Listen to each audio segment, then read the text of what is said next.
Welcome to Unspoken Lives, the podcast that uncovers the powerful, untold stories of everyday people. The real stories you don't always hear, but ones that deserve to be told. I'm your host, Kelsey Billingsley. In each episode, we'll explore journeys of growth, resilience, and transformation. Conversations with guests who have faced challenges, embraced change, and discovered new purpose along the way. Through their stories, you'll find inspiration, hope, and a reminder that every life has a story worth telling. Let's dive into this next Unspoken Life.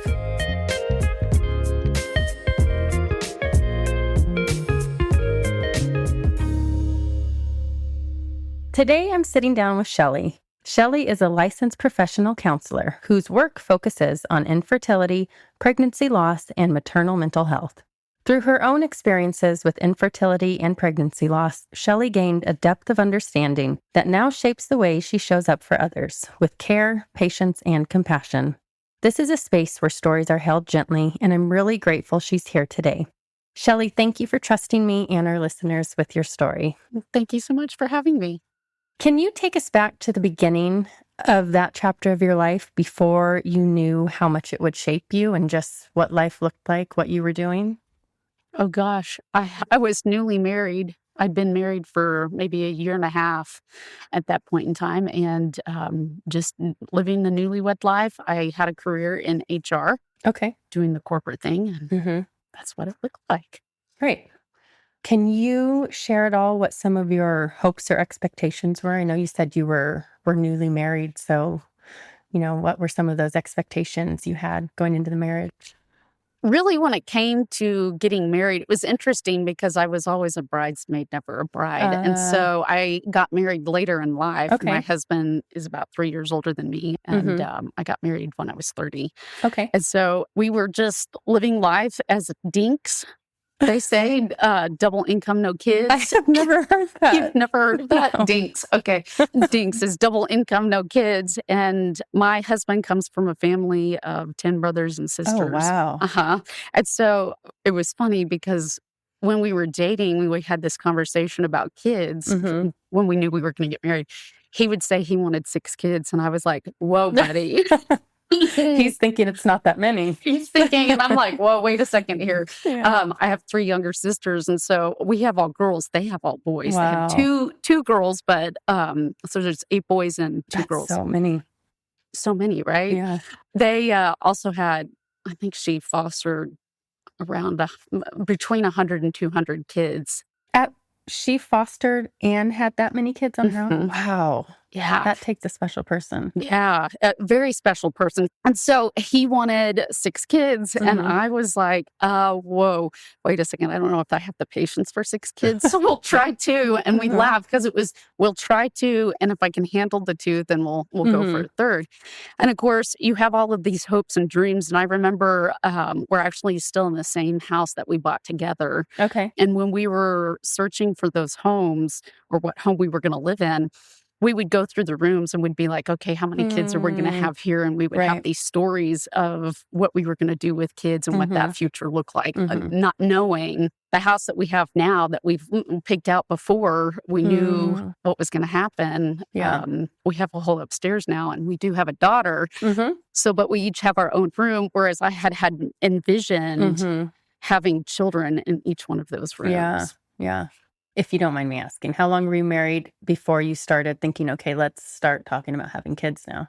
If I remember correctly, well, it would have been 2 years because we got married in 2007. And in 2009 is when we started trying for kids. I had met with an OB, and my OB had told me that I would have problems and difficulties getting pregnant because I was diagnosed with PCOS, which is polycystic ovary syndrome. Okay. And that my hormone levels would have made it a little bit more complicated to get pregnant. And so when she kind of gave me a game plan that said, when you're ready to get pregnant, here's what we're going to do. Got it. And then what ended up happening is we went on that game plan, I guess it would have been the summer of 2009. And I took metformin, and then I was pregnant within 2 weeks. Like that cycle, I got pregnant. Right. Yeah. And you thought it was based on your conversations with her, this was going to be a struggle to get pregnant. So were you surprised at how quickly it happened? I was really surprised. Also, at that time, I think it was kind of more of I don't know, when when you get married first, you're like, I'm going to start having kids. Yeah. Does it really happen? Is it just a part of life? So I don't really remember how I was feeling in that moment as like, oh, I'm thinking that this is going to happen. But I remember after taking that medication and it happening so quickly, I was like, I'm a little confused as to why I was told it was going to take so long. Right. And then it happened. And we were ecstatic, obviously.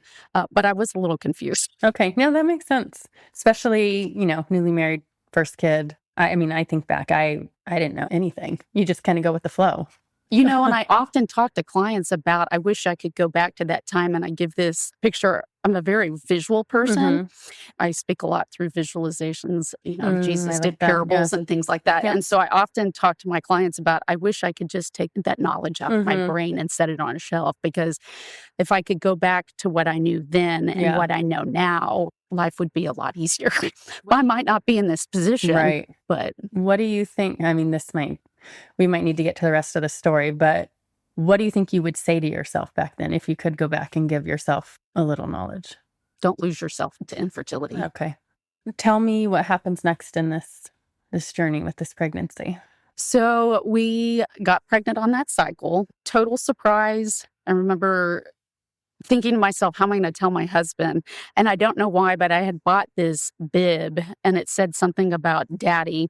And we had 2 dogs at this point in time. And I put the bib around him. It was like at 6 o'clock in the morning. We were like getting ready for work. And I put the bib around him and I sent him out to see my husband. And my husband was like, what is this? And he's looking at me. He's so confused. He's like, what? And I was like, and he's like, is that true? And I was like, yeah, we're pregnant. And so we got to live with the joy of being pregnant for about a week and a half. And then unfortunately, one day we were out shopping. We had just moved into our house. And so we were out shopping for things in our house. And I'll never forget, it was the Rooms to Go in Grapevine. And I went to the bathroom and I had started bleeding. I'm so sorry. That was probably I imagine fearful in that moment and just trying to figure out what's going on. It was devastating. It was over Labor Day weekend, so it's not like I could go to the doctor. I mean, I guess I could have gone to the emergency room, but not having knowledge of the things that I now know. But back then, I remember it was a Saturday and I went home and I just cried. And, the hard part with infertility, if you have multiple miscarriages, going to the doctor, they don't really do anything until after you've had 2 miscarriages, which is really painful. Why? I think they just believe that miscarriages are common. They happen a lot, but they don't think about the emotional toll that goes along with that. Yeah. So I imagine in your work, that's a big part of helping women. Okay. Absolutely. And we could probably get to it later in the story, but one of my miscarriages, I was just telling a client last week about the impact that it had on me. It was my last miscarriage, and it was so impactful because that was totally unexpected. The anger that I experienced. I often tell my clients it's okay to be angry with God. But I also can now look back, having done this for that was 6 years ago, and say that I know that baby's purpose was so that I would never forget what my clients are experiencing when they're sitting across from me. Hearing that, it's heartbreaking, but also so powerful. I can see the power in it. It's a blessing and a curse, right? Like there's wonderful things in that because someone doesn't have to come into my office and explain what's going on. I'm already right there with them. I've walked those shoes.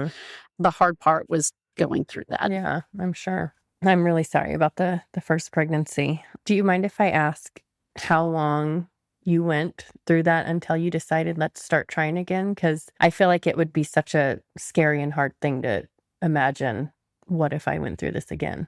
Well, if you talk to anybody that knows me, I am pretty much, if I set my mind to something, it's a goal and I'm going to do it. So that pretty much set off my experience in infertility. Okay. Because immediately, because I got pregnant, I achieved the goal. And now I was like, I'm ready to go on and finish that goal. And so from that time until I actually had my daughter was another 2 years. Wow. I don't ever remember, except for one time, there was a break that I took right before I had my daughter. But outside of that 3-month break, it was constantly Yeah. trying, So whether just- it be at home, then going to the fertility doctor, because most people don't know that to be classified as infertile, Mhm. you have to be 35. If you're younger than 35, you have to wait for a year. Oh. And if you were over 35, then 6 months before they, like an OB would recommend to go to an infertility doctor, which is called a reproductive endocrinologist or an RE. Do you agree with that? I don't know that I'm qualified to Yeah. agree or disagree with that. Qualifications out of the picture. Emotionally, no. Yeah. And when you're talking about infertility and age, Mhm. we're talking about time that you're losing. So a year, Yeah. if someone's 34, they've lost a year. And depending where they are in their journey, Mhm. waiting a year can be an emotional toll when you go to that RE. Yeah. So what did those 2 years look like for you before you had your daughter? So there were fertility treatments, Okay. lots of heartache, Mhm. lots of failed cycles. Mm. What I didn't know at the time that I can say confidently now is growing in my faith Mm. and trying to learn to depend on God, where I'm a controller. I like to control things. Yep. And so I hate to say this, one of the lessons that I learned, I think, right before I got pregnant with my daughter, I had come to this realization that trying to get pregnant was, and I hate to say this, but I'm going to be honest about this, it had become a game. Mm. Right? Life says that we're supposed to get married and have babies and do these things. And I was failing at it. And because I'm a perfectionist, I was going to do it. And I think the difference from the prior 2 years of getting pregnant with my daughter to getting pregnant with my daughter, there were a lot of things that happened, including an incredible treatment team. But one of the things was recognizing how much, to me, it had turned into a game. Mhm. And this was something that I was going to achieve, Right. and letting go of that. Mm. Part of that was it had become my identity. All I ever thought about was infertility. And so that's why when you say, like, if you could go back and tell yourself, because it does become part of your identity, it consumes your thoughts and things like that. Do you think you made it part of a game almost to help take a little emotion out and almost protect yourself a little? Do you think that's any of it? Maybe. I don't know. I'd have to think on that one. I really don't know the answer. I just remember thinking, like, I think it really comes down to the control. Yeah. Right. And that is a counselor-y thing, is we talk about control in my office when I'm sitting with clients, because when you get to that point that you're hurting that much, what can I control? When reality is you don't have any control in infertility, right? There's so many losses in infertility that people don't even think about. And you're just trying to gain control of your emotions so that you can handle all of that. But I think part of me really just was, I am a go-getter. And if I set a goal, like I said, I was going to get pregnant. And I had you talk about infertility, and what it does is I had this dream. I wanted to be pregnant by this point in time. Right. I wanted to have, right, like you write your story. And it wasn't happening. And it wasn't happening. And so I had to come to terms with the fact that, like, I can't control that that's not a game. It's not a game. It's not a video game that we sit down and play. It's not a Sims game. It's real life. Do you think there was one point where it finally made you realize I'm not in control, or was it just the overall journey? There was one point, and it was right before I had gotten pregnant with my daughter. I had gone in, I'd had, a year and a half of treatment.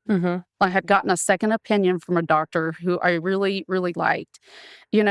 For those that like to take things in their hands, you do a lot of research. And so one of the things that I had researched was acupuncture. And so I was talking to my doctor about acupuncture, and he said, yeah, go ahead and start doing acupuncture. We had a plan that we were going to have one last cycle. And if it wasn't going to work, then we were going to go to adoption. Okay. And this is kind of the mindset. And doing my research and hearing about acupuncture, it generally takes 3 months of acupuncture to help. Now, acupuncture helps with egg quality, but I had some other things that they had figured out, like just by happenstance, I found out that I have a blood clotting disorder, which is probably one of the reasons why I had so many miscarriages. But I would have never known that had I not gone through this journey. But so taking all of these things that were going on at the time, I had also been in counseling which is one of the reasons why I'm a counselor today, Mm-hmm. was because in that counseling office, one day I did an assignment or, an exercise that she had me work on. And as I was explaining the homework to her, I made the connection in my brain that I had lost my identity, Mm. right? I had recognized that there were things like it was around football season. I'm an avid Longhorn. And I remember doing this exercise thinking to myself, wow, it's football season. And I haven't even thought about the Longhorns. All I think about is, infertility, trying to get pregnant. What's happened? Like, how did I get here? How did I get here? And then I also like to travel, and we hadn't traveled in a while. And so at that point in time, I kind of shaped the way that I was thinking and took control of the way that I was thinking. And I wouldn't allow myself to think about infertility. Mm-hmm. And so that happened. I added acupuncture, and then I took this break, and it was the hardest break ever. And it was a 3-month break, but I was committed to it. And a lot of healing took place in that, so that by the time I did get pregnant, which there's a story behind waiting to get pregnant. When you say break, a break from trying? Yes. Okay. Yes. A break from trying, right? So I had 3 months where I wasn't thinking about it. We weren't doing treatment plans. All I was doing was acupuncture and counseling. Okay. And when I went through my treatment cycle, when we were getting close to finding out if I was pregnant or not, I remember walking my dog and saying to myself, this probably won't work, right? Preparing myself that it's okay that this is not going to work and focusing on how I would build my family in adoption. Okay. I was putting myself back in the driver's seat of the car instead of having infertility being, right? Like I wholeheartedly believe today that stress that was released out of my body is why I got pregnant. Yeah. I mean, I've heard several stories like that when the stress was out and I, didn't focus on it anymore and then naturally got pregnant without any of the other things. If I could bottle that up, I would be rich. I wish that they would do studies about that. But the problem is, how do you study that? Yeah. Well, and how do you tell someone not to stress about something that they want so badly? I almost feel like you can't get there without going through the process. Exactly. And that's one thing that I talk to my clients. I don't come out and say, hey, don't stress, but we talk about what are you thinking about? Where are your thoughts? Yeah. Where are they maintained? And what is that identity? I do a lot of identity and grief counseling in the work that I do. Well, imagine it's so helpful to be able to speak to someone else who's been through it, but also because I would think husband and wife, they're both struggling with different parts of it. I would think talking to each other would just get really hard sometimes if you're talking about the same thing over and over. And I could see a lot of tension getting created there. To have a safe space to come and talk to. Yeah, I actually met with a client this week about that, talking about, unfortunately, our male counterparts, they're not right. It's not their physical body that's going through, and they struggle because they don't know how to help their wives. Seeing them in such disarray and distress and full of tears. Yep. I was working with this client, and we've had this conversation multiple times because we have to remind our husbands who are fixers that sometimes I just want to know that I'm not alone, because isolation is a big part of that story. And the isolation that you feel, that's why I'm very adamant about support groups. Counseling is wonderful, but it's only 50 minutes once a week, right? So you need that support group around you to help you when you're feeling completely isolated and you go to your husband and he says, okay, how do I fix this? You're like, no, that's not what I need. Are there a lot of support groups for infertility out there? There are a lot of different support groups. Okay. One of my favorite is Moms in the Making. Okay. It is a Christian-based support group, and they created their support group based on a Bible study, right? So they have like what they call semesters, and they go through like a Bible study, and they add the infertility piece on top of it. That's one of my favorite. One of the secular support groups that I've worked with is called Resolve, and it's the National Infertility Association. They have a lot of groups throughout the United States. Oh, that's great. And that's actually one of the things you talk about, that time in that break. Now that I remember, I went to a support group through Resolve, and I'm still friends on Facebook with several of those individuals. And then I also had an online support group that was an incredible group of girls that I've met some of the people in person, Mhm. but we were just a group of girls that came together and supported each Ah. other. And that was a tremendous thing to have as well. Yeah. You have a beautiful daughter now. Went through a lot to get there. Yes. Can I ask how old she is now? She's 13 and Okay. a half. She's not a baby Amazing. anymore. Yeah. She'll always be your baby. She is my baby. Yeah. Well, congrats. I know she's 13, but after hearing your journey, congrats on Thank you. that. You had shared earlier there was one experience you went through that, I mean, all of it kind of pushed you to be a counselor, but you said there was one experience that really helped shape you into moving that way. Can you share about that? Sure. I had been seeing my counselor, I think I started in 2011, and I would have started somewhere between February and March. And so by July and August of that year, which would have been 3 months before I got pregnant with my daughter, she had me work on an exercise. And I don't even know if she knew that it was going to happen this way. It just did. This exercise, she had me go and do a scrapbook, kind of a collage of the things that I like. And she said, just go get a magazine or whatever. And so I just pulled a bunch of magazines, started cutting and put them on and pasted. And like most people, yes, I waited till the very last minute, like the night before and did it, right?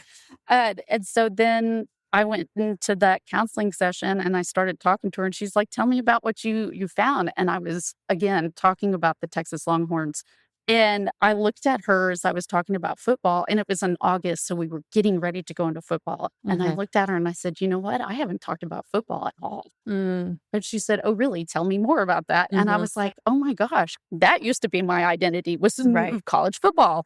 And then I flipped the next page and it was a page full of travel. And I was like, oh my gosh, I haven't talked about travel.